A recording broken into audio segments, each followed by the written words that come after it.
The radio crackled with static again, a low, tired hiss that blended into the silence of Glacier National Park after dark. Daniel Brooks reached over the dashboard of his Ranger truck and tapped the radio once, then twice. Nothing. Just snow whispering against the windshield and the slow hum of the engine idling beneath him. 42 years old, 20 years in uniform, and tonight, his last shift. Daniel wrapped his hands around a paper cup of coffee that had gone cold an hour ago. He drank it anyway. Old habit. You learned not to waste things out here. Time, warmth, second chances. Outside, snow drifted down in thin, quiet sheets, settling over the pines like a blanket no one asked for. The forest looked peaceful, too peaceful, the kind of calm that made a man uneasy if he'd spent enough nights listening to it breathe. Unit 7, routine patrol complete, Daniel said into the radio, his voice steady despite the static. Continuing sweep along the East Trail. No response. He exhaled slowly and set the radio back into its cradle. Most nights, the silence didn't bother him. Tonight, it felt heavier, like the park knew something he didn't. This was supposed to be simple. One last night. One last drive through familiar roads.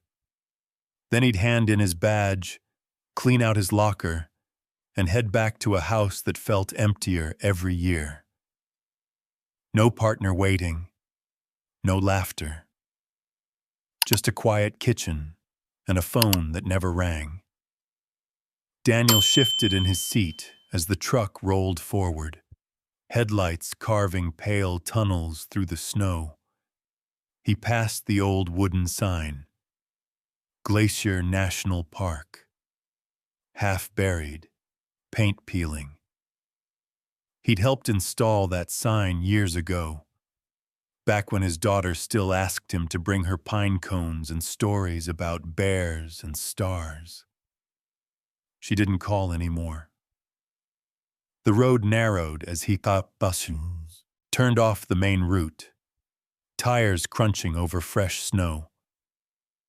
His job had always been about balance, protecting the land while keeping people safe, enforcing rules nobody liked, in places nobody wanted to patrol after sunset. He believed in that balance. Still did. Even now, when it felt like the world had moved on without him. Daniel glanced at the clock on the dash. Just after 9 p.m.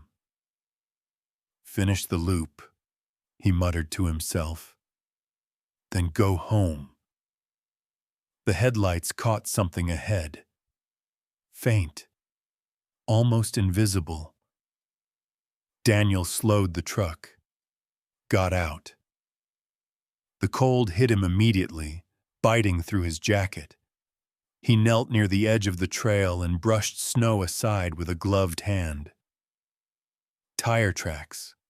Fresh. They didn't belong there. No permits. No scheduled maintenance. And definitely no civilian access after dark. Daniel straightened slowly, eyes scanning the tree line. The forest stood still, branches heavy with snow, shadows deep and watchful. Somewhere far off, wind moved through the pines with a long, hollow sigh. His radio crackled again. He lifted it. Dispatch, this is Brooks. I've got unauthorized vehicle tracks near the East Trail, requesting backup. Static answered him. Daniel frowned and tried again. Nothing. Protocol said wait. Secure the area. Do not proceed alone. Daniel stared at the tracks. then into the darkness beyond them. He thought of all the times he'd told rookies to follow the book, to never trust their instincts over procedure. But instinct had kept him alive more times than he could count. He tightened his jacket and stepped back toward the truck. The snow was falling harder now, swallowing sound, erasing evidence with every minute that passed. If someone was out there, poachers, smugglers, anyone, they wouldn't stay long. Daniel climbed back into the driver's seat, hesitating only a moment before shifting into gear. "Just a look," he said quietly, more to himself than anyone else. "Then I'm done." The truck rolled forward, headlights following the tracks as they disappeared deeper into the forest. Behind him, the radio remained silent. The truck crept forward, its headlights slicing through the falling snow as Daniel followed the tire tracks off the marked trail. The forest seemed to close in around him the deeper he went, trees standing shoulder to shoulder like silent witnesses. Snow muffled everything. The engine, his boots when he stepped out again, even his own breathing. He shut off the engine. Silence rushed in. Daniel crouched beside the tracks, shining his flashlight low. The tread was wide, heavy, not a maintenance vehicle, not park service. Whoever drove this didn't care about permits or boundaries. "Damn it," he muttered. He raised the radio again. "Dispatch, Brooks here. I'm off the main trail. I need confirmation on any authorized vehicles in this sector." Static. Then a broken fragment of a voice, too distorted to understand. Daniel lowered the radio slowly. The snow was coming down harder now, erasing the edges of the tracks.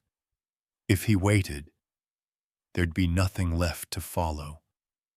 This was exactly the kind of situation that had gotten other rangers hurt. Or worse. He knew the policy. He'd helped write parts of it. Alone. At night. No backup. You turned around.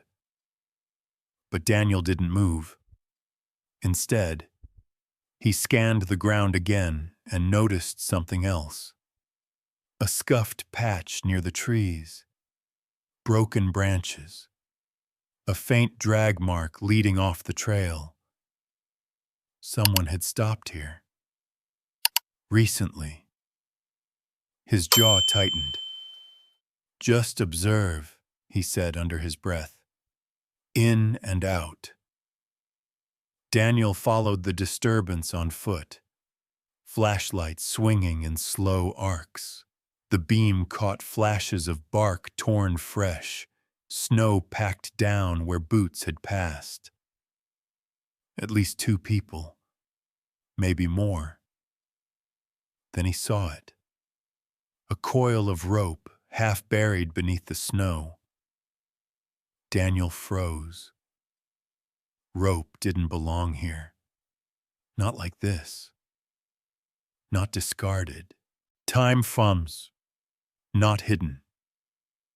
A chill crept up his spine that had nothing to do with the cold. He straightened and turned in a slow circle, listening. The forest remained unnervingly quiet. No animals. No wind now. Just the soft tick of snow settling on branches. His instincts screamed. Daniel reached for his radio again, thumb pressing hard. "Dispatch, I have suspicious items on the East Trail. Possible criminal activity. I'm requesting immediate—" The radio went dead. Not even static this time. He stared at it for a long second, then clipped it back onto his belt. His breath fogged the air as he forced himself to think clearly. Panic wouldn't help. He'd handled worse than this. He always had. The drag marks continued downhill. Daniel hesitated, then followed them, moving carefully, placing his boots where the snow was already disturbed. The beam of his flashlight trembled slightly now. He didn't notice. He was focused on the ground, on reading the story written there. One boot slipping, another digging in.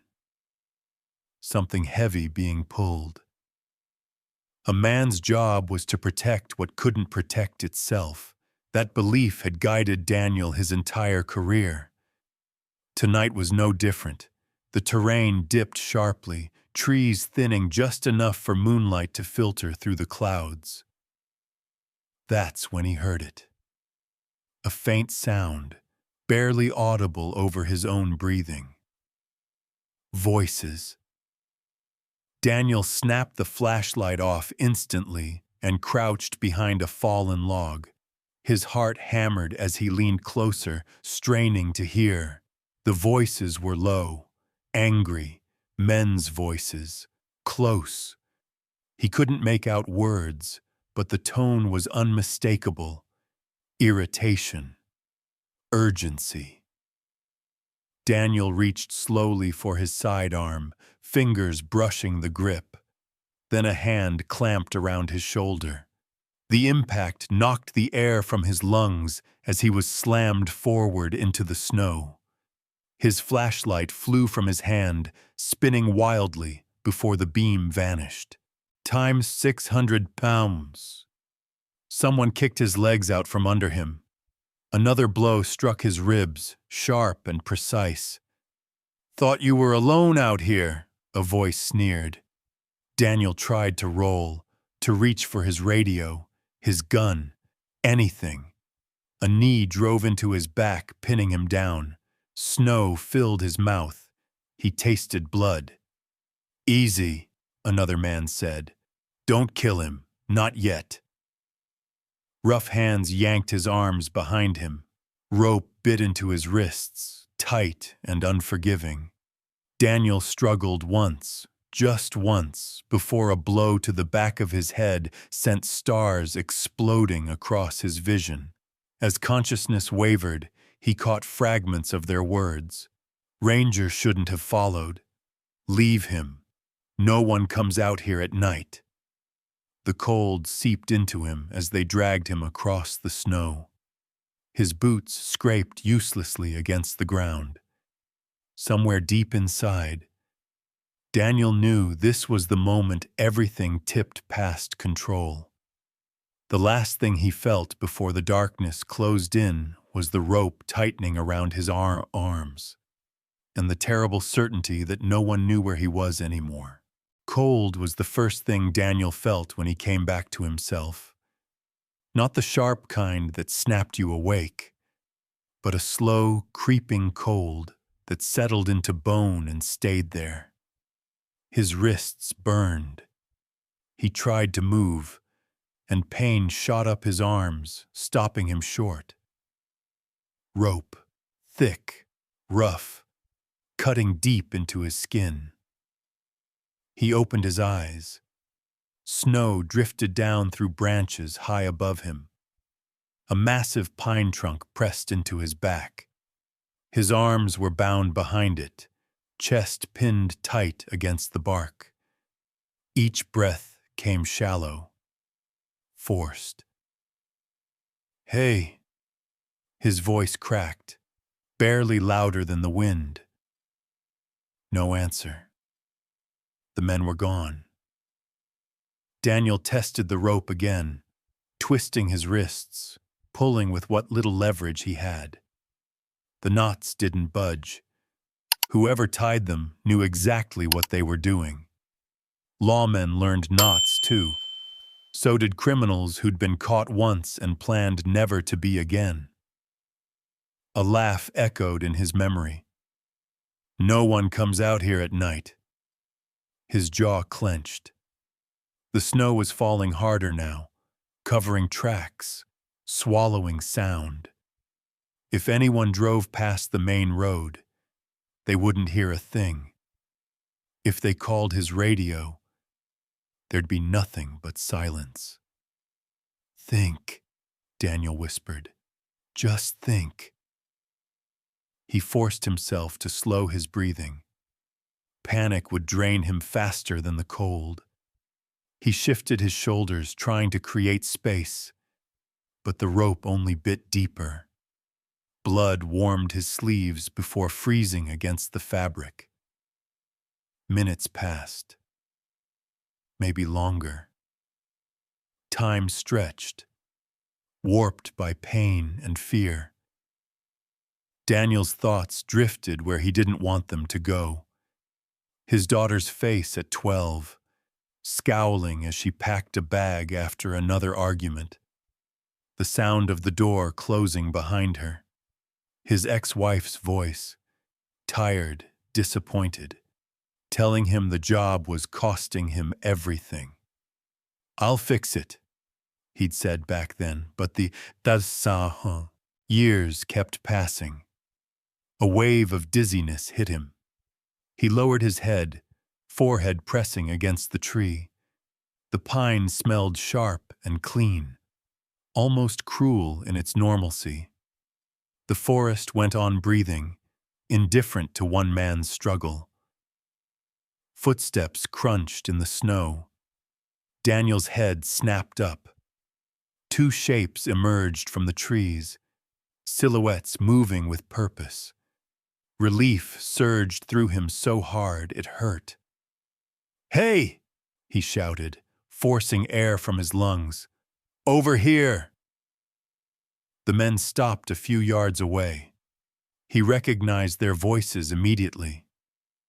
"Well, look at that," one of them said. "He's awake." Daniel's relief evaporated.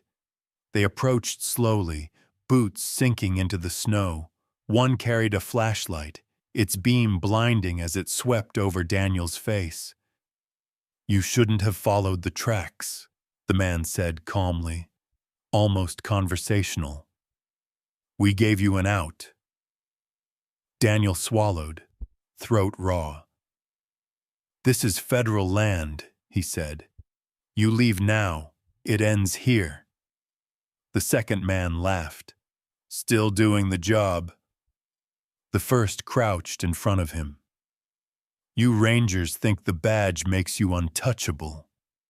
He stood and stepped back, scanning the forest. "We don't have time for this." Daniel's heart pounded. "You leave me like this, I won't last the night." "That's the idea," the man replied. They didn't hit him again. They didn't threaten. They simply turned and walked away, disappearing into the trees like ghosts. Daniel screamed after them, curses, pleas, promises. The forest swallowed every word. Silence returned. This time it stayed. The cold worsened as night deepened. Daniel's hands went numb, then painful, then numb again. He flexed his fingers, desperate to keep circulation going. Snow piled on his shoulders, his boots, his hair. His breathing grew ragged. "Stay awake," he told himself. "You fall asleep. You don't wake up." He counted breaths. He recited ranger protocols in his head. Anything to stay anchored. Hours dragged by. At some point, the moon slipped behind thick clouds. Darkness closed in completely. Daniel's head drooped despite his efforts. His vision blurred. The edges of the world softened. He thought of the badge in his locker, of the resignation letter waiting unsigned, of a life he'd tried to do right, even when it cost him everything else. So this is it. he whispered. A sound broke through the fog, soft, deliberate. Snow crunching. Not hurried, not careless. Daniel's heart stuttered. He lifted his head with what strength he had left. Through the trees, a shape moved, low to the ground. Steady. A pair of eyes caught the faint light, glowing amber against the dark. For a split second, fear surged. Then hope followed, fragile, trembling. "Hey," Daniel rasped, his voice barely there. "Over here." The shape paused, ears lifted, and slowly, silently, it began to move toward him. The dog stopped a few yards away. Daniel couldn't tell how long it stood there, watching him. Seconds stretched like minutes. His vision swam, edges darkening, but the shape remained. Solid, real, not a dream. "Easy," he whispered, barely moving his lips. His tongue felt thick, useless. I'm not going to hurt you." The dog stepped closer. Moonlight slid through a break in the clouds, just enough to reveal the outline. A German shepherd, large, well-built, its coat dusted with snow. Its posture wasn't aggressive. No bared teeth, no growl, just alert. Focused, trained. Daniel's heart thudded painfully. A police dog. Out here? The shepherd circled slowly, paws crunching softly in the snow. It stopped near Daniel's boots, sniffed once, then lifted its head. Their eyes met. Something shifted, not relief, not yet, recognition. The dog's ears twitched. It leaned closer, sniffing Daniel's jacket, his gloves, his face. Daniel held his breath, afraid that even the smallest movement might scare it away. "Hey, buddy," he murmured. You're a good dog." The shepherd froze at the sound of his voice. Daniel felt it then. A flicker deep in his chest. A memory trying to surface through the fog of pain and cold. He searched the dog's face. The scar just above one eye. The way it tilted its head slightly, listening. "No," Daniel breathed. "It can't be." The dog took one more step forward and let out a low sound. Not a bark, not a growl. Something in between. A question. "Coda?" Daniel whispered. The name left his mouth before he could stop it. The effect was immediate. The shepherd stiffened. Its ears snapped forward. For a heartbeat, the forest seemed to hold its breath. Then the dog moved. Fast. It rushed to Daniel's side, sniffing frantically now. Tail stiff, body tense. It pressed its nose against Daniel's chest, then his hands, tracing the rope, the knots. A sharp whine escaped its throat. "Coda," Daniel said again, his voice breaking. "It's me." Years ago, in a warehouse outside Missoula, Daniel had cut this same dog loose from a rusted chain. It had been underfed, terrified, trained through pain. Daniel had spent weeks earning its trust, sleeping on the floor, speaking softly, letting the dog decide when to come closer. "You remember," Daniel thought desperately. You actually remember. Coda stepped back, eyes scanning the darkness around them. Its body shifted subtly, placing itself between Daniel and the open forest. A guard position, protective, intentional. Daniel's chest tightened. Listen to me, he said, struggling to keep his voice steady. You need to go. Find your handler. Bring help. Coda didn't move. The dog glanced back at the ropes, then at Daniel's face. Its breathing was quick, visible in the cold air. It edged closer and nudged the rope with its nose, testing it. No, Daniel said weakly. You can't. Coda grabbed the rope. Pain shot through Daniel's arms as the knot tightened instead of loosening. He cried out despite himself. The dog released immediately, stepping back, ears flattening in confusion. It's okay, Daniel gasped. It's not your fault. Coda stared at him. Time 700 mounds. Head lowered. Eyes locked on Daniel's face. Snow settled on its back, melting slowly into its fur. The forest around them remained deathly quiet. Daniel's strength ebbed fast now. The surge of hope had cost him. His hands trembled violently. His breathing came shallow, uneven. I'm tired, he admitted softly. Words meant more for himself than the dog. I don't think I can stay awake much longer. Coda let out a sharp, urgent bark. Once, then another. It scanned the trees again, nostrils flaring. Somewhere deep in the forest, something answered back. A faint sound, too far to identify. Coda paced in a tight circle, torn between instincts. Leave and get help or stay and protect.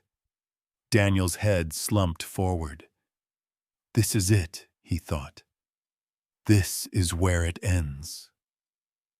Coda moved decisively. It pressed its body against Daniel's legs, warmth seeping through layers of frozen fabric. Then it sat, back straight, eyes fixed on the darkness ahead. A silent promise in its stance. Daniel felt tears freeze on his cheeks. You're still doing it, he whispered, watching over me. His eyes closed despite his will. The last thing he felt before slipping into darkness was the steady rise and fall of the dog's breathing beside him, and the unshakable sense that for the first time that night, he was no longer alone. If you were in Daniel's place, would you trust instinct, follow the rules, or rely on loyalty? Comment 1, 2, or 3 below. Snow swept sideways across the road as Sheriff Ethan Miller slowed his cruiser near the park boundary. The night had turned mean fast. Wind picking up, visibility dropping, the kind of weather that punished mistakes. He glanced at the clock on the dash, then at the empty passenger seat where Coda usually sat still as stone. Tonight, the German Shepherd wasn't still. Coda's ears were forward, body leaning into the harness, nails scraping softly against the rubber mat. His nose worked the air through the open window, pulling in scents layered beneath cold and pine. Easy, Ethan said, keeping his voice calm. We'll find him. Dispatch had called it in 20 minutes earlier. Daniel Brooks, park ranger, overdue check-in, radio silent. Ethan knew Daniel. Everyone did. Quiet guy, by the book. the kind who didn't disappear without a reason. The cruiser's radio crackled. "All units, weather's closing in. Maintain formation." Ethan acknowledged, but his eyes flicked back to Coda. The dog shifted again, a low, restless sound in his chest. Not fear, not excitement, urgency. At the next junction, the convoy turned left toward the main road. Coda pulled hard to the right. Ethan tightened his grip on the wheel. "Coda, no," he said gently. "That's off route." The dog didn't settle. His muscles stayed coiled, gaze fixed into the trees where snow swallowed the headlights' reach. Ethan slowed. He'd worked with Coda long enough to know the difference between distraction and conviction. This wasn't chasing wildlife. This was a lock. Total, unwavering. "Talk to me," Ethan muttered. Coda huffed, then looked back at Ethan, eyes sharp and insistent. He turned his head again toward the forest, whining once. Ethan exhaled. "Dispatch. Time 400 mems," he said into the radio. "Unit 3 is checking a possible lead off the east spur. We'll rejoin shortly." Static answered, then a delayed acknowledgement. Ethan didn't wait. He turned the wheel.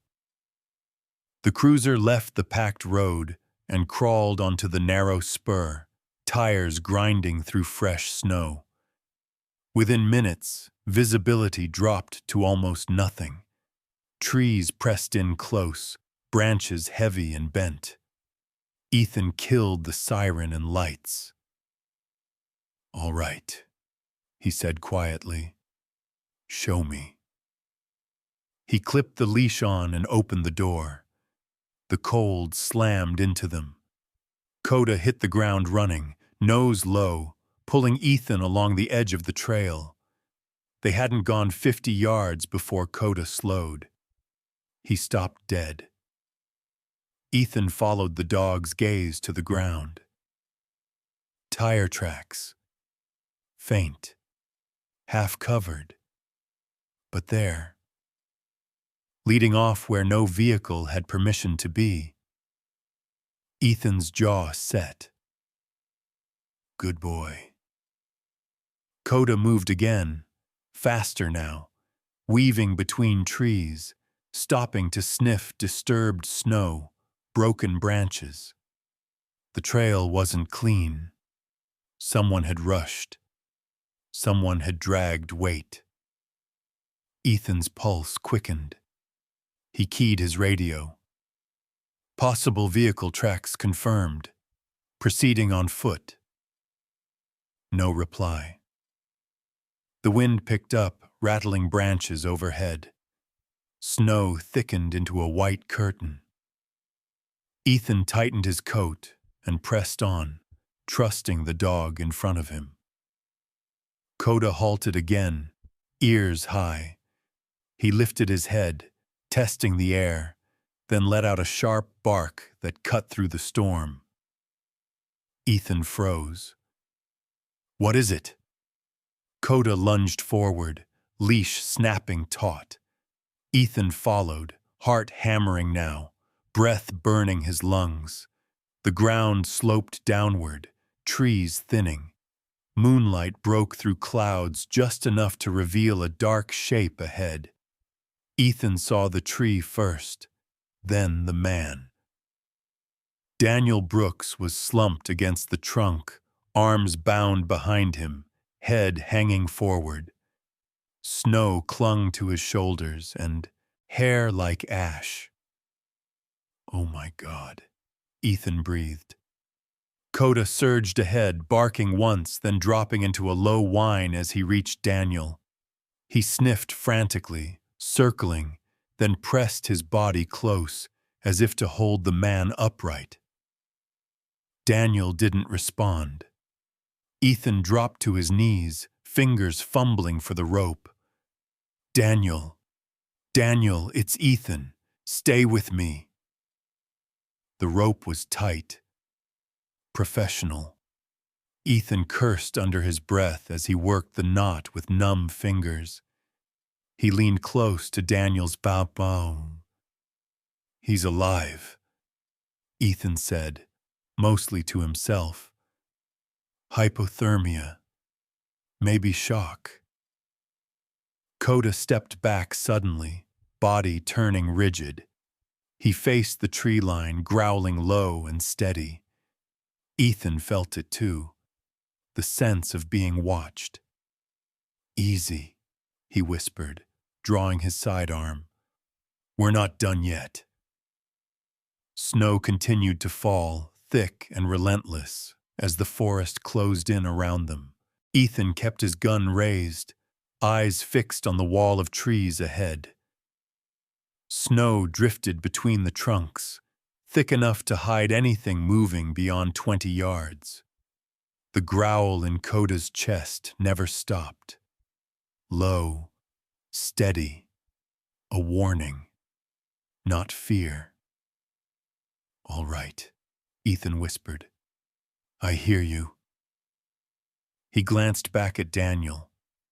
The ranger's breathing was shallow, but steady now, a faint cloud forming at his lips. Coda had positioned himself between Daniel and the forest again, body angled outward, muscles tight beneath his coat. The dog wasn't guessing. He was remembering. Ethan knelt beside Daniel and slipped a thermal blanket from his pack. He wrapped it around the man's shoulders as carefully as he could without shifting the rope. Daniel stirred. A weak sound escaped his throat. Coda, Daniel murmured, eyes still closed. Ethan froze. He looked at the dog. Coda's ears flicked at the sound of his name. He stepped closer to Daniel's face, sniffing, then let out a short, urgent whine. His tail remained stiff, barely moving.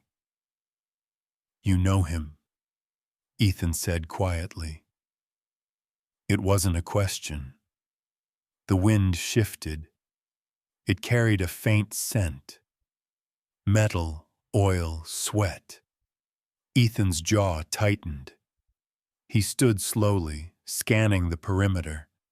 Snow hid tracks fast, but not smells. Not from a dog like Coda. Ethan keyed his radio again. Dispatch Unit 3. I've located Ranger Brooks. He's alive but restrained. Possible suspects still in the area. Request immediate backup. This time the radio answered. Unit 3, copy. Backup en route. ETA 15 minutes. 15 minutes felt like an hour. Coda snapped his head toward the east. The growl deepened. He took 2 steps forward, then looked back at Ethan, sharp, waiting. You think they're coming back? Ethan said under his breath. Coda didn't move. Ethan weighed the options fast. Stay and risk an ambush. Move Daniel and risk exposure. Cut the rope now and lose control if the men rushed them. Coda, he said softly. Stay with him. The dog sat immediately beside Daniel, posture rigid, eyes never leaving the trees. Ethan pulled his knife and began working at the rope. Slow, deliberate. The fibers were thick, wet, stubborn. His hands burned from the cold. A branch snapped somewhere to the right. Ethan looked up. Coda! The dog lunged to his feet, barking once, sharp, explosive, then charged toward the sound, stopping short of the tree line. He didn't chase. He held ground, teeth bared now, body blocking the approach. Two figures shifted in the shadows. Ethan raised his weapon. "Sheriff's Department, step out where I can see you." Silence. The figures didn't advance. They didn't retreat. They waited. Ethan's pulse hammered. "Backup is on the way," he called out. "You leave now, or this gets worse." One of the shadows moved back an inch. Coda took a step forward. The growl rose, louder, vibrating through the snow. His stance said everything. "I'm not moving." Ethan finished cutting through the first loop of rope. Daniel gasped softly as circulation returned to his arms. Ethan leaned close. "Daniel, stay with me. Don't move yet." Daniel's eyes fluttered open. Confusion crossed his face. Then recognition as his gaze found Coda. "You came back," he whispered. Coda didn't look at him. He stayed locked on the threat. The second rope snapped free. At that moment, headlights flashed faintly through the trees. The figures in the shadows bolted. Coda surged forward on instinct. But Ethan shouted, "No, stay!" The dog stopped, just short, then returned immediately to Daniel's side. Chest heaving, eyes still burning with vigilance. Sirens grew louder. Red and blue lights painted the snow in sharp, unreal colors. Ethan exhaled for the first time in minutes. "You did good," he said to Coda, voice unsteady. "You did damn good." Daniel sagged back against the tree. Exhaustion crashed over him now that the danger was passing. He reached out with trembling fingers and brushed Coda's fur. "You never forgot," he murmured. Coda finally turned his head. Their eyes met. For a brief moment, the storm seemed to quiet. The sirens faded as quickly as they had arrived, swallowed by the trees and the storm. What remained was the hush. Thick, uneasy, broken only by the crunch of boots as deputies secured the perimeter. Snow continued to fall, soft and relentless, turning the clearing into a white bowl of silence. Ethan holstered his weapon and crouched beside Daniel. "You're safe," he said, steady now. "We've got you." Daniel nodded faintly, eyes unfocused. The cold had taken more than strength. It had taken time.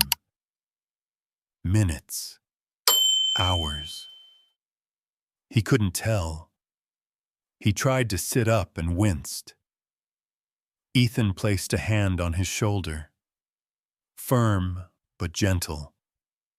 "Easy. Ambulance is 10 out." Coda stood a few steps away, body still angled toward the forest. Even with the suspects gone, the dog hadn't relaxed. His ears flicked at every sound, eyes scanning the tree line like a sentry who hadn't been relieved. One of the deputies approached, breath fogging. "Sheriff, we found the truck tracks you called in. They lead south. Looks like they ditched a vehicle near the old service road." Ethan nodded. "Bag it. Photos first." The deputy hesitated, then glanced at Daniel. Bound rope coiled near the base of the tree. This is bad." "It's worse than it looks," Ethan said quietly. He reached down and lifted the rope, turning it over in his gloved hands. The knots were precise, efficient. not rushed. Whoever did this, Ethan continued, had done it before, or learned from someone who had. This wasn't panic, he said. This was intention. Daniel swallowed. The word landed heavy. A medic knelt beside him, checking vitals, speaking in a low, practiced tone. Daniel answered when he could. Mostly, he watched Coda. The dog had moved closer now, standing within arm's reach, his presence solid, undeniable. "You stayed," Daniel whispered. Coda didn't look at him. He didn't need to. He was listening. To the woods, to the wind, to the faint mechanical whine of the approaching ambulance. But his tail flicked once. Just enough. The medic finished the initial check and looked up. Hypothermia, dehydration, bruising. He's lucky. Ethan met Daniel's eyes. Luck had help. Daniel's gaze drifted to the rope again. A memory surfaced. Sharp. Unwelcome. No one comes out here at night.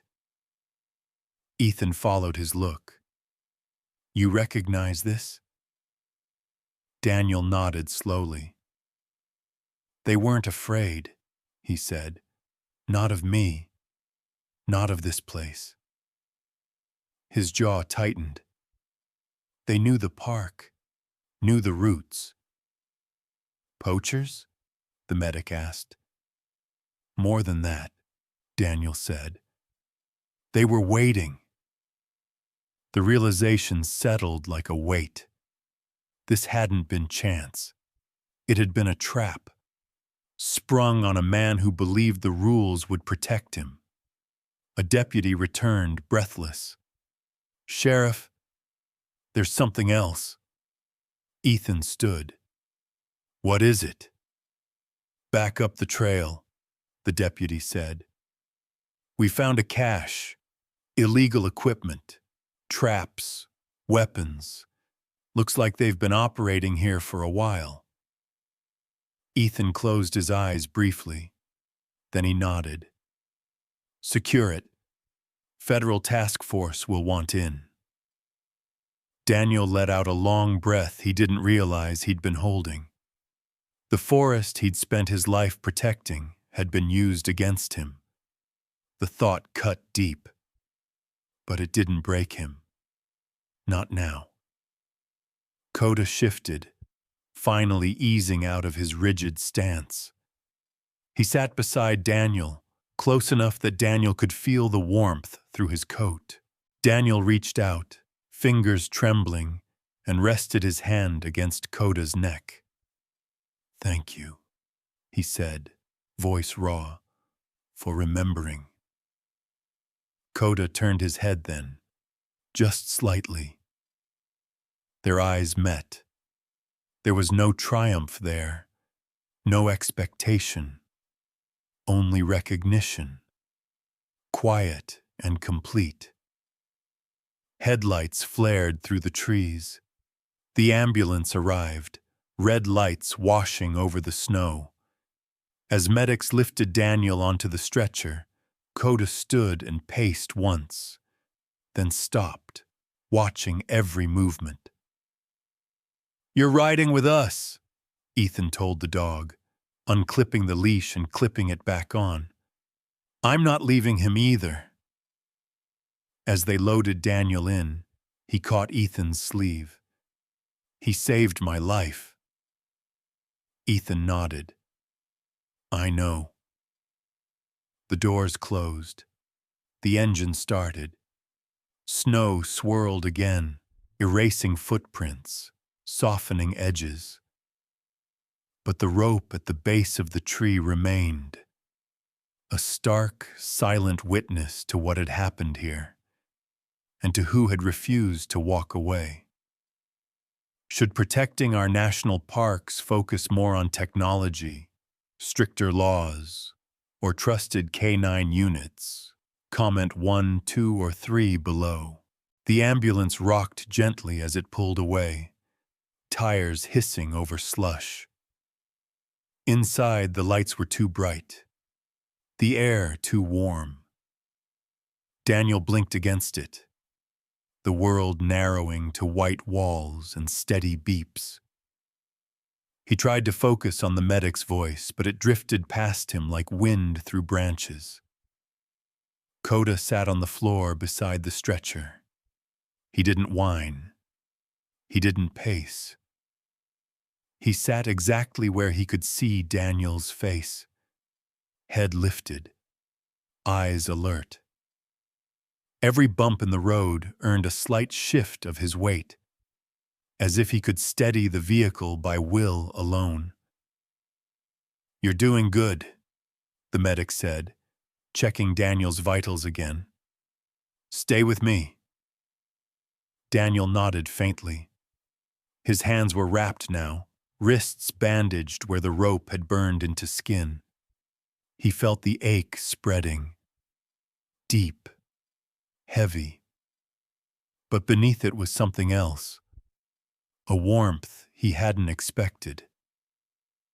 "Coda," he said softly. The dog's ears tipped forward. Daniel's mind wandered back through years he hadn't visited in a long time. A warehouse that smelled like oil and rust. A chain on concrete. A dog that wouldn't stop shaking. He remembered sitting on the floor, back against the wall, speaking to empty air for hours. Talking about the weather, about the mountains, about nothing at all. Until a muzzle had touched his knee. "I didn't think you'd remember me," Daniel whispered. Coda's tail thumped once against the ambulance wall. Ethan rode up front, radio pressed to his shoulder, coordinating with the hospital. He glanced back through the open space, eyes meeting Daniel's. Relief flickered there, then something heavier. "Hey," Ethan said, voice lowered. "We're almost there." Daniel swallowed. "He knew," he said, "before anyone else did." Ethan followed Daniel's gaze to the chief's dog. "Yeah," he said quietly. "He did." The ambulance slowed as they approached town, streetlights cutting through the snow like markers guiding them home. The storm began to ease, flakes thinning into a gentle drift. At the hospital bay, doors swung open and cold air rushed in. Nurses moved fast, efficient, practiced. The stretcher rolled forward. Coda stood immediately. "Easy, boy," Ethan said, tightening the leash. "You can walk with him." Daniel reached out instinctively as they moved him, fingers brushing Coda's fur. Solid. Real. The dog leaned into the touch without breaking stride. In the emergency room, time fractured into pieces. Questions, lights, hands. Daniel answered what he could. When he couldn't, he focused on Coda, who waited just outside the curtain, sitting perfectly still. A nurse paused, watching him. "He's not service, is he?" Ethan shook his head. "He's police." She nodded, understanding more than the words suggested. Hours later, Daniel lay in a quiet room, IV humming softly beside him. The worst had passed. The cold had let go. Exhaustion settled in its place. Ethan pulled a chair close to the bed. "You gave us all a scare," he said. Daniel managed a thin smile. "Guess I broke protocol." Ethan snorted. You always did that. There was a pause. They were organized, Daniel said finally. Whoever did this, they'll come back if no one stops them. They won't, Ethan replied. Not after tonight. Daniel looked toward the door. Where's Coda? Ethan hesitated, then opened it. Coda entered slowly, as if the room were sacred ground. He approached the bed and sat. Posture calm. Eyes soft now that the danger had passed. Daniel exhaled. Tension he hadn't known he was holding finally releasing. You stayed, he said again, voice rough. You didn't have to. Coda lifted his head, gaze steady. Daniel reached out and rested his hand against the dog's neck, fingers sinking into warm fur. Memory aligned with reality then, every fragment clicking into place. You didn't forget, Daniel murmured. Coda closed his eyes for a brief second, leaning into the touch. Outside, the wind whispered past the hospital windows, carrying the scent of snow and pine. The forest waited, unchanged. But something between man and dog had been named again, not with words, but with presence. Recognition wasn't loud. It didn't need to be. The hospital room settled into a late-night hush. Machines hummed softly. Fluorescent lights dimmed to a pale glow that never quite let darkness in. Daniel lay awake, staring at the ceiling, listening to the building breathe. Sleep wouldn't come. Not after the forest.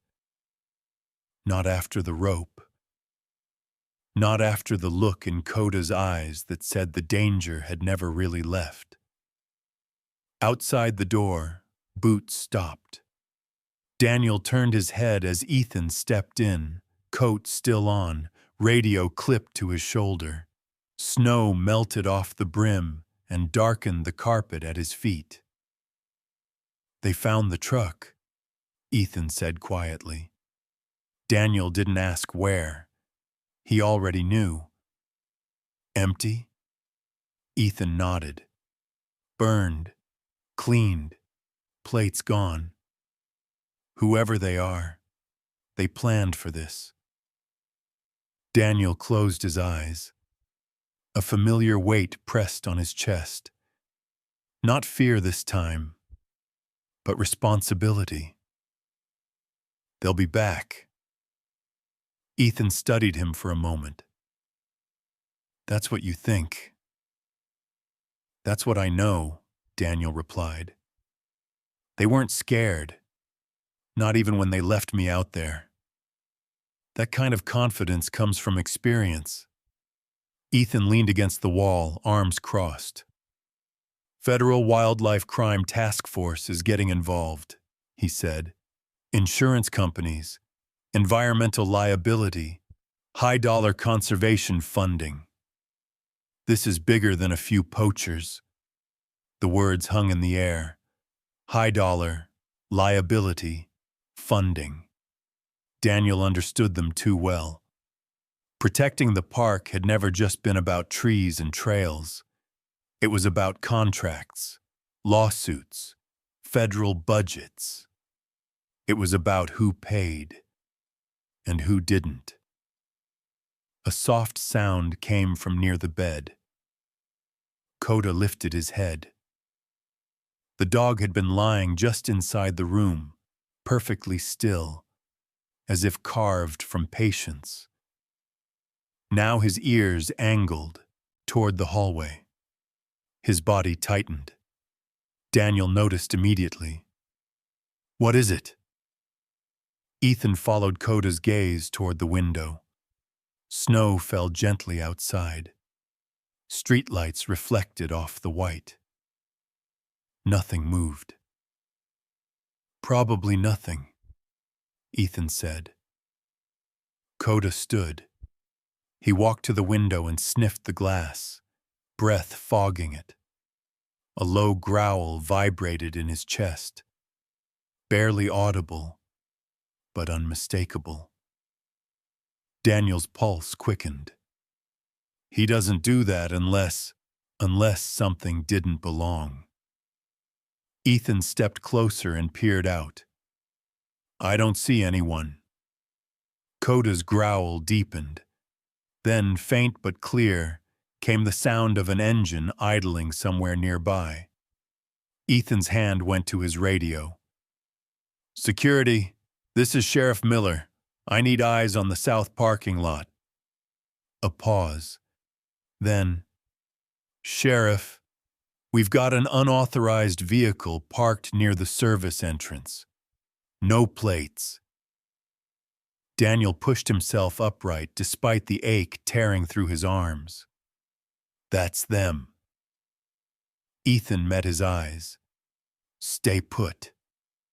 Before Daniel could argue, Coda barked once, sharp, urgent, and bolted for the door. Coda! Ethan snapped, grabbing the leash just in time. The dog strained forward, nails scraping, eyes blazing with focus. They're here for a reason, Daniel said. Not me. The evidence, the cash you found. If it disappears, this becomes an accident, not a crime. Ethan's jaw clenched. He spoke into the radio, fast, precise. Lock down the perimeter, nobody in or out. The engine outside revved. Coda barked again, louder this time, pulling hard enough that Ethan had to brace. The dog's body vibrated with urgency, not panic, not aggression, level moderate. Purpose. Daniel swung his legs over the side of the bed, ignoring the protest from his muscles. You don't understand, he said. They won't come inside. They'll create a distraction, pull you away from the park. Ethan stared at him. You're not going anywhere. I'm not, Daniel said. But he is. He looked at Coda. The dog's eyes locked onto his. Intense. Unwavering. You know the park, Daniel said softly. You know the paths they'll take. Coda stilled at the sound of his voice. Ethan hesitated, weighing the impossible. This isn't protocol. Daniel gave a tired, crooked smile. Neither was tying me to a tree. Another voice crackled through the radio, urgent now. Sheriff, the vehicle's moving, heading back toward the park boundary. Ethan released a breath and made a decision. He unclipped the leash. Go, he said. Coda didn't hesitate. He sprinted down the hallway, claws echoing against tile, then vanished through the exit as alarms began to sound. Daniel sank back onto the bed, heart pounding. Not with fear, but with certainty. They underestimated one thing, he said quietly. Ethan watched the door swing shut. What's that? Daniel's gaze stayed fixed on the empty doorway. They forgot who remembers the forest better than anyone. Coda burst through the hospital doors and vanished into the snow without looking back. The night swallowed him instantly. Outside, the storm had eased just enough to leave the air sharp and exposed. Streetlights blurred behind falling flakes as Coda ran. Paws striking pavement, then gravel, then dirt. His world narrowed to scent, oil, metal, sweat, and something darker beneath it. Fear. Intent. The forest waited. Back in the hospital room, Daniel lay still, listening to the distant sirens rise and fall. His hands trembled, not from the cold this time, but from the helplessness of staying behind. He imagined Coda alone in the dark, running toward danger without armor, without backup. "You shouldn't have let him go," Daniel said quietly. Ethan stood at the window, jaw tight. "If I hadn't," he said, "they'd already be gone." Headlights flickered far beyond the trees, then disappeared. The park boundary swallowed everything that crossed it. Radios crackled with overlapping voices, units repositioning, roads closing, orders repeating twice to be heard. In the forest, Coda slowed. The terrain dipped into familiar ground. Old service paths, forgotten clearings, routes no map bothered to update. He'd walked these trails before, long ago, when Daniel's voice had guided him through obedience drills and quiet trust. The scent trail split. Coda stopped. One path led deeper into the woods, toward the cache site. The other curved along the ridge, away from the road. Coda chose the ridge. Branches snapped ahead. A man swore under his breath. Coda charged. The first man barely turned before the impact knocked him sideways into the snow. He yelled, scrambling, kicking blindly. Coda didn't bite. He didn't need to. He blocked. Time 700 mams. Lunged. Forced distance, exactly as trained. Another figure emerged from the trees, raising something metal. A gun. Coda froze for half a heartbeat. Then headlights flared through the branches. "Sheriff's Department!" a voice shouted. "Drop it!" The man spun toward the sound, gun wavering. That moment was enough. Coda lunged again, colliding with the man's legs. The gun fired once, wild, useless, before disappearing into the snow. Deputies flooded the clearing, weapons raised, voices sharp and final. "On the ground, now!" The men complied, hands shaking, breath steaming in the cold. Coda stood between them and the officers, chest heaving, eyes blazing. Snow clung to his muzzle, melting into dark fur. Only when Ethan's voice cut through the chaos did he step back. "Coda, that's enough. Good boy." The dog turned immediately, tail lowering, tension releasing just enough to follow the command. Ethan cuffed the suspects himself. One glared at Coda, face twisted with rage. "It's just a dog," he spat. "You think this changes anything?" Ethan didn't answer. Across town, Daniel watched flashing lights reflect faintly against low clouds. His heart pounded with every passing second until his door swung open. Ethan stepped in, snow still clinging to his coat.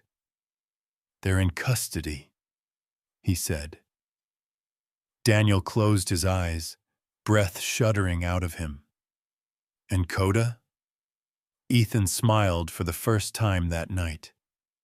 "Not a scratch." Moments later, Coda entered the room, walking slower now, exhaustion finally catching up. His ears perked when he saw Daniel. He crossed the space and stopped beside the bed. Daniel reached out, hand unsteady, and rested it against Coda's neck.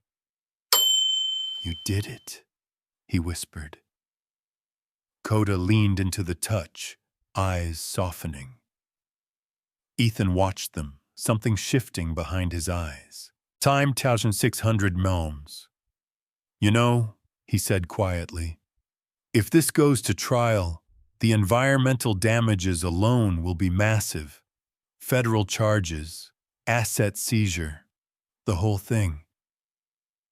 Daniel nodded. That's how it should be. Silence settled. Not empty this time, but earned.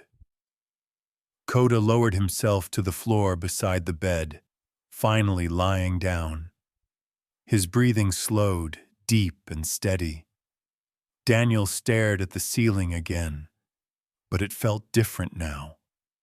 The rope, the cold, the forest. They no longer defined the night.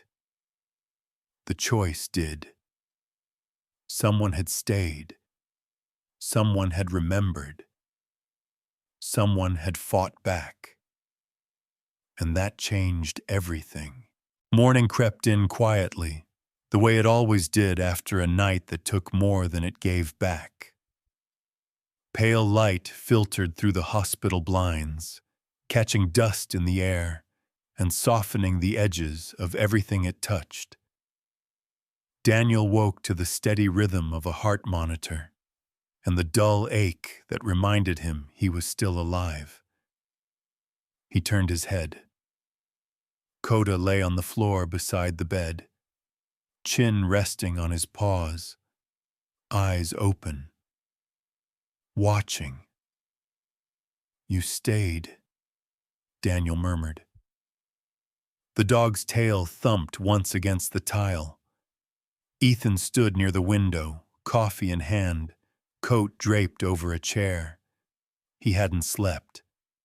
It showed in the lines around his eyes, in the way his shoulders stayed set, as if the night might demand more from him at any second. They moved fast, Ethan said without turning. Federal agents are already on site. Environmental crimes, conspiracy, attempted homicide. This won't disappear. Daniel closed his eyes briefly. The word attempted echoed louder than it should have. They came back for the evidence, Daniel said. Not for me. Ethan nodded. That's what broke it open. Once Coda drew them out, everything lined up. Financial records, shell companies, even illegal land use permits tied to corporate development. Daniel let out a slow breath. He'd spent years writing reports that went nowhere. Warnings buried under paperwork and politics. It felt strange, almost unreal to hear someone say it mattered now. A knock sounded at the door. A woman stepped in, suit crisp, badge clipped at her waist. Daniel Brooks? I'm Special Agent Laura Chen, U.S. Fish and Wildlife Service. She shook his hand gently. We've been following this operation for over a year. What happened to you gave us probable cause we didn't have before. Daniel studied her face, searching for signs of exaggeration. He found none. Just resolve. I didn't do anything special, he said, gently. Chen glanced down at Coda, then back up. Sometimes doing your job is enough. After she left, the room fell quiet again. Outside, the storm had passed.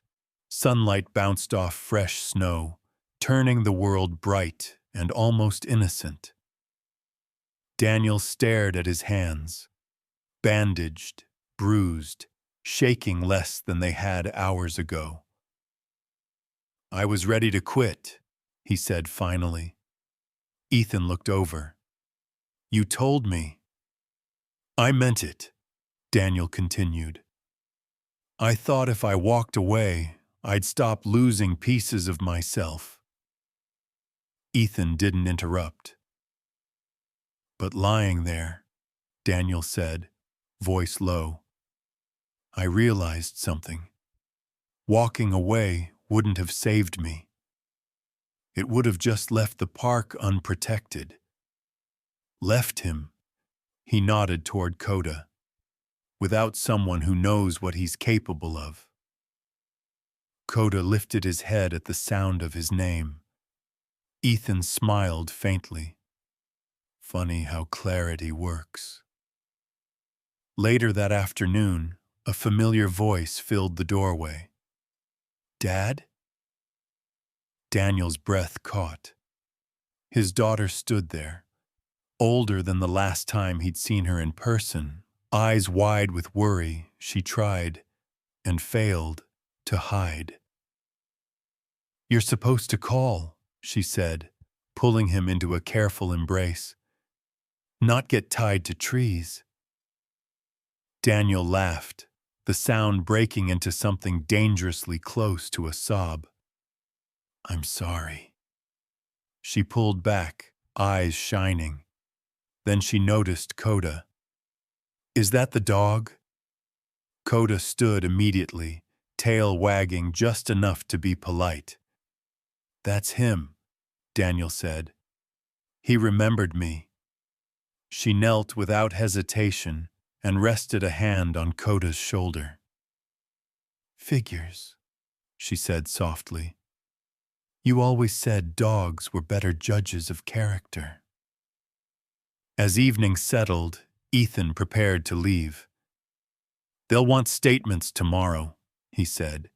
Media, too. This is going to get attention. Big attention. Daniel nodded. Let it. Ethan paused at the door. You sure you're ready for that? Daniel looked down at Coda, then back up. I am.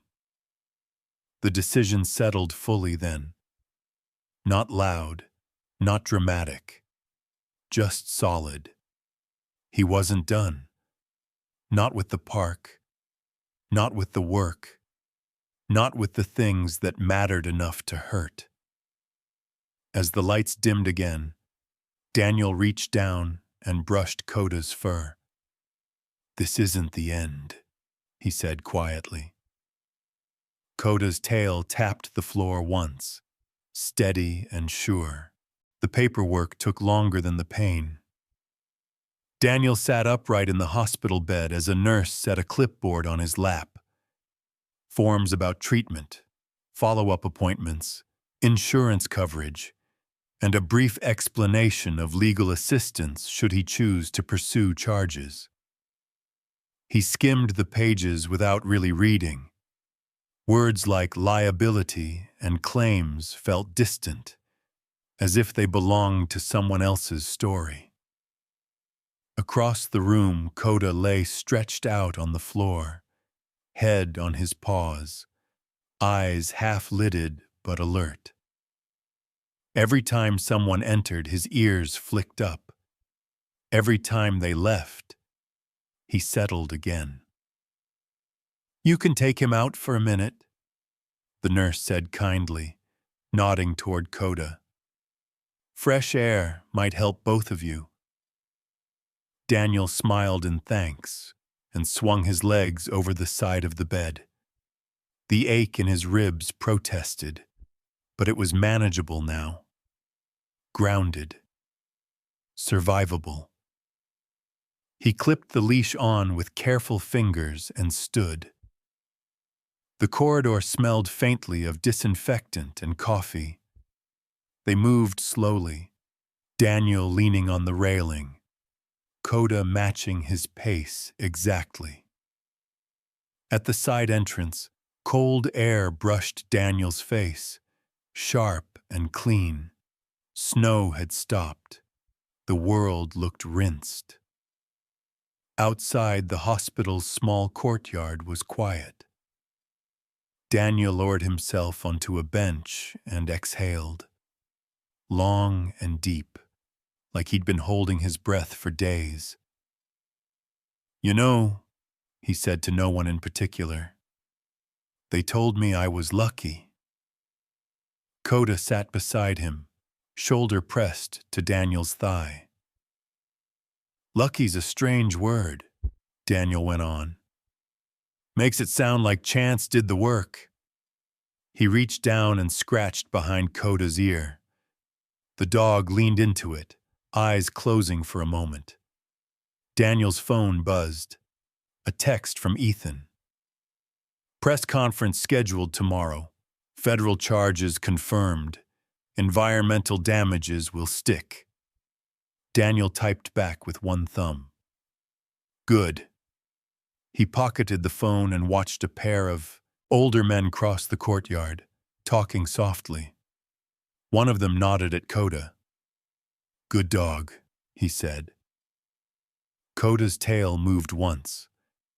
Daniel felt something settle in his chest.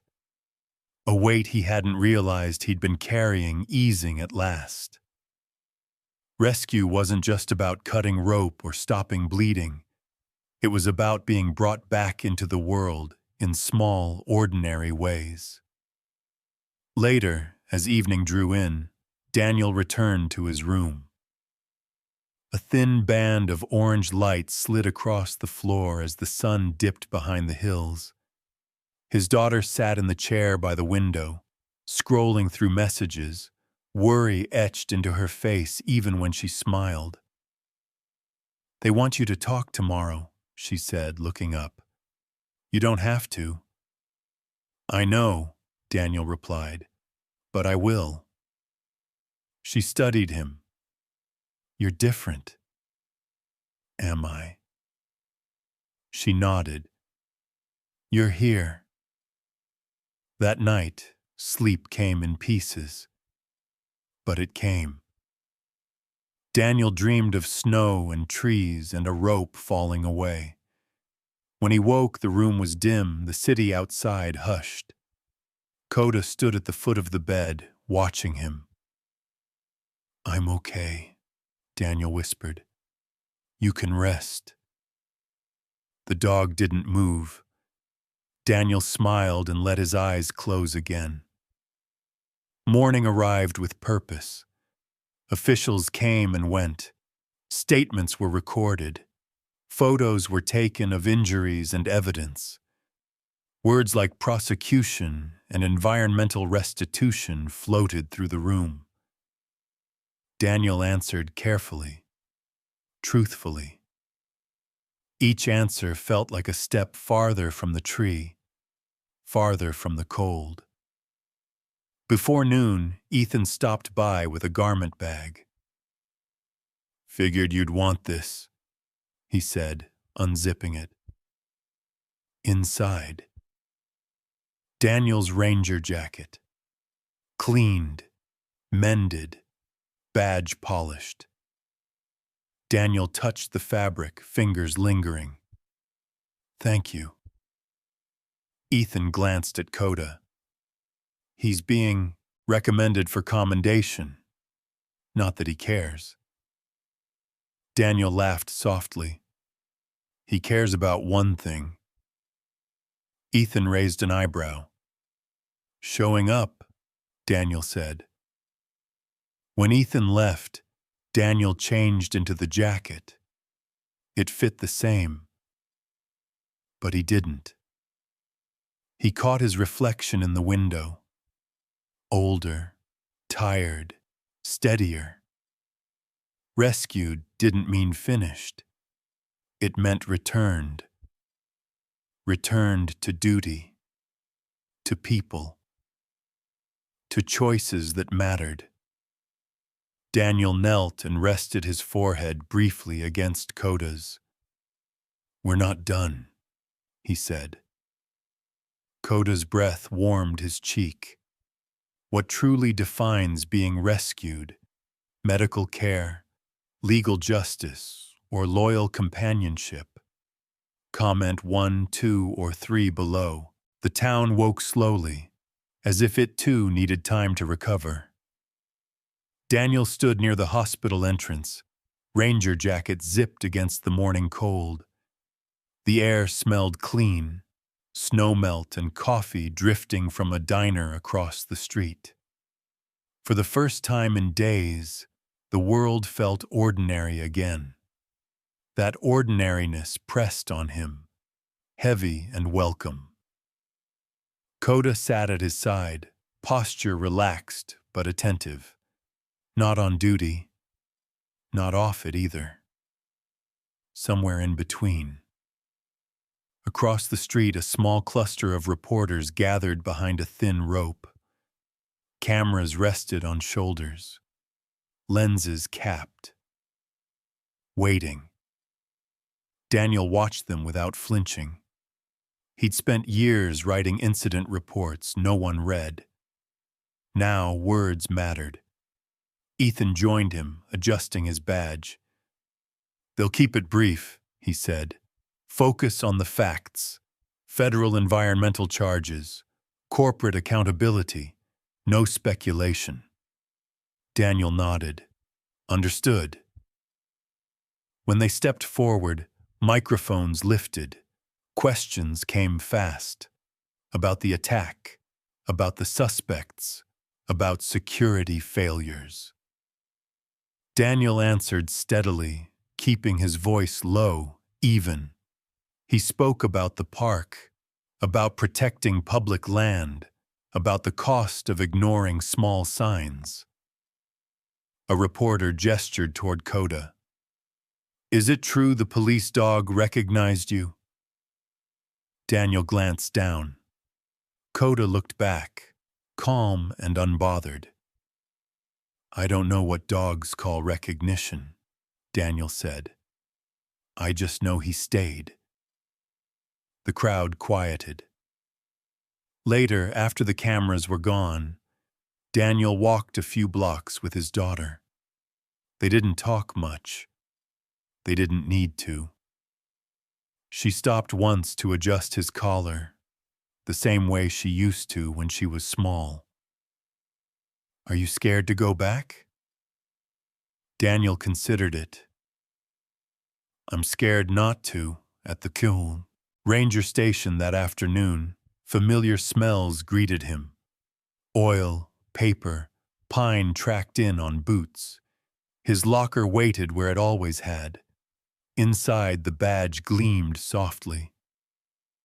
Daniel held it for a moment longer than necessary. Outside, Coda paced near the fence, watching the tree line beyond town. Not anxious, watchful. Daniel joined Ethan at a table scattered with maps and evidence photos. Lines traced routes. Circles marked cache sites. Numbers tallied damages. Cleanup costs, habitat loss, legal exposure. Environmental liability was written across the top in bold marker. "This changes how we do patrols," Ethan said. "More K9 units, better tech, smarter funding." Daniel nodded. "And fewer shortcuts." Ethan met his eyes. "You good with staying on?" Daniel didn't answer right away. He thought of the rope, the cold, the quiet certainty that he had been forgotten. Then he thought of warmth at his side, breath in the dark. "I am," he said, "on one condition." Ethan raised an eyebrow. "Let me work with him," Daniel said, nodding toward Coda. "Not as an asset, as a partner." Ethan smiled. "Already cleared." By dusk, Daniel drove out to the park boundary. Snow still covered the ground, but the storm's violence had softened into something manageable. He parked near the trailhead and stepped out, boots crunching. Coda leapt from the truck and trotted ahead, stopping at the edge of the trees. He waited. Daniel joined him. The forest opened, quiet and familiar. Somewhere deeper in, the tree stood. the one that had held him. Daniel didn't go there. Not yet. He didn't need to. Instead, he knelt and rested a hand on Coda's shoulder. "We take it slow. Time 700 mouse zone," he said. "One pass at a time." Coda's tail moved once. They walked a short loop and turned back as the sky darkened. On the way, Daniel noticed how the woods sounded different now. Not safer, not gentler, just honest. The kind of honesty you could work with. Back in town, lights glowed in windows. Life continued. That night, Daniel sat on his porch, jacket folded beside him, phone buzzing with messages he'd answer tomorrow. Coda lay at his feet, eyes half closed, breathing easy. Aftermath wasn't about closure. It was about learning how to stand in the open again, knowing what the dark could do, and choosing to step forward anyway. Daniel looked out toward the hills and felt, at last, aligned. Daniel's truck rolled through the park gates just after dawn. The sign, Glacier National Park, caught the early light, frost clinging to the letters like a second skin. He slowed without thinking. A habit formed over years. The forest opened in front of him. Familiar, watchful, neither forgiving nor hostile, just present. Coda sat upright in the passenger seat, eyes forward, posture composed. The harness lay snug against his shoulders. Not ceremonial, practical. Daniel liked that. They stopped at the ranger station first. Paperwork waited. Updated patrol routes, new protocols, schedules that now included coordinated K-9 sweeps and upgraded surveillance. The changes felt overdue, not disruptive. Daniel signed where needed, listening more than he spoke. Experience had taught him that returns weren't about speeches. They were about showing up and doing the work. Outside, a couple of younger rangers nodded as he passed. No applause, no awkward sympathy, just recognition. That suited him fine. By mid-morning, they were back on the East Trail. The snow had crusted overnight, crunching beneath boots. Sunlight filtered through the pines, catching in needles and breaking into soft shards that drifted with the breeze. Daniel paused at the trailhead, resting a hand on the map board. He didn't look for the tree. He didn't need to. The path ahead mattered more. "Same rules," he said quietly to Coda. "Slow and steady." Coda stepped forward, then stopped, turning his head slightly, as if asking permission. Daniel nodded. They moved together. Daniel read the land the way he always had. Scuffs, bends, places where snow settled wrong. Coda worked the edges, nose low, body relaxed, but ready, the forest. Spoke in details now, not in threats.